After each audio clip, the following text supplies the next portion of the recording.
Magnolia halos maiyak sa sobrang pabigat na import na meron sila habang nakuha naman ng Ross ang isang satisfying win laban sa kanila. Tama bang narinig ko na bigay daw ng NLEX ang laban sa kanilang sister team at main team pa ni MVP kasi sa unang quarter hanggang pangatlo halatang NLEX naman ang nangunguna sa rally, magandang rotation, mga pasahan pero pagdating ng ika-4 na quarter biglang cambio na ito sa TNT at TNT ang nanalo. Anong take nyo dito? Bigay bang laban?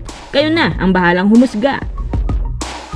Sa mga gustong humabol sa 60% off ng ating jersey, click mo lang ang yellow basket dyan, send your names na ilalagay at okay ka na. Sa mga naniniwalang binigay ng NLEX ang laban, ito ang take ko. Alam nyo ba ng NLEX naglalaro ngayon ng up to 56 points benchmark? Mataas ang puntos ng buong bench kaya natalo nilang Hinebra sa overtime win last game. So paanong natalo sila ng TNT ngayon?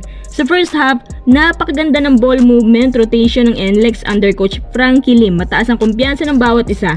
Itong si Bolig parang as is na yan na kapag hawak ng bola, siya talaga ang torch ng buong core. Pati din yung import of course. Yung second unit nila bumabanat pa din, nakakadagdag ng 4 to 5 points every 11 to 12 possessions. Sa ikatlong quarter, especially sa mga hulihang minutes, ang NLEX unti-unting nagagapang ng TNT. Sa ika-4 na quarter, biglang cambio na ang adrenaline at pumabor na ho sa TNT.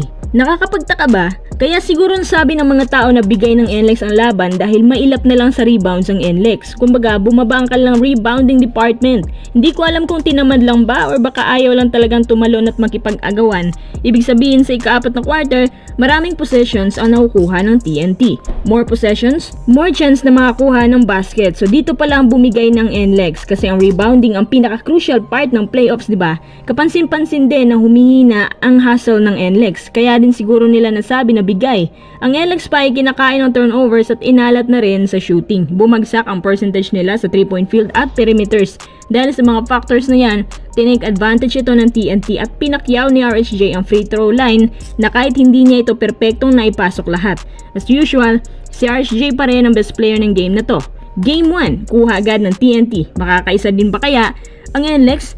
Sa palagay ko oo, dahil may potensya ng roster nila ngayon. Sa kabilang dako naman kuha po ng Ross ang Game 1 against Magnolia Hotshots. Akala ko nga Magnolia ang makakuha ng Game 1 kasi halos kuha nila ang lead sa 3 quarters. Kaso gaya ng sabi natin, ibang Ross ngayon, binubuo ng mga bata na hindi madaling sumuko. Rumarat-rat pa rin kahit imposible na. Kudos din sa adjustments na ginawa ng mga bata ni Coach Yeng. Alam nyo ba na kusang na-figure out ng Ross yung opensa na dapat nilang i-manage under sa cooldown na binibigay ng Magnolia? Ganito yan. Nakita po ng Magnolia kung gaano kabilis ang Ross sa kanilang pacing kaya ginawa ng Mags 4 players in 1. Ibig sabihin, focus agad sa depensa habang wala pang rebounder ang Ross para talaga hindi makaarte sa fast breaks ang Ross at ang momentum hindi nila makukuha. Dahil dyan, 5 turnovers agad ang nakomit ng Ross dahil sa maling execution na to. Napansin ko rin na it took almost 3 quarters pala para lang malaman ng mga bata ni Coach Yeng ang kanilang pagkakamali na hindi pala effective ang fast pace sa Magnolia. Siyempre, alam ng Mags kung paano i-counter yan kasi ganyan din ang pace na ginagamit nila. Kapag bumibilis ang Ross, kumpulan agad ang Mags kahit hindi big man, nasa gitna para protektahan ang basket. Minsan kasi, hindi sa lahat ng oras nadadaan sa fast pace. Kaya sa 6 na minuto na lang natitira, almost 10 points ang kalamangan ng Magnolia, nag-slow down na lang silang bigla. Pinasok nila si Fuller tapos back to normal ang kanilang pasahan. Sa puntong to, gumana ang Ross. Isa din sa nagpanalo sa Ross malapit na matapos ang laban tapos lamang pa ng 10 Mags. At hindi sila nagpanic. Instead, inalam nila ang kanilang weak side at binawi agad nila sa slow pace. Dito ko palang nakita kung gaano ka-versatile ang Ross. Sa kabilang banda, parang naihian naman ang mukha ni Coach Tito dahil sa sorry miss ni Ian at sa sobrang kaalatan pa rin ng kanilang ikangay import na pirated. Sa palagay ko rin, huwag kayong magagalit. Kahit pa manalo ang Mag sa series na to, hindi pa rin sila magtatagal sa final contention dahil kay Rice. Ano masasabi nyo dito?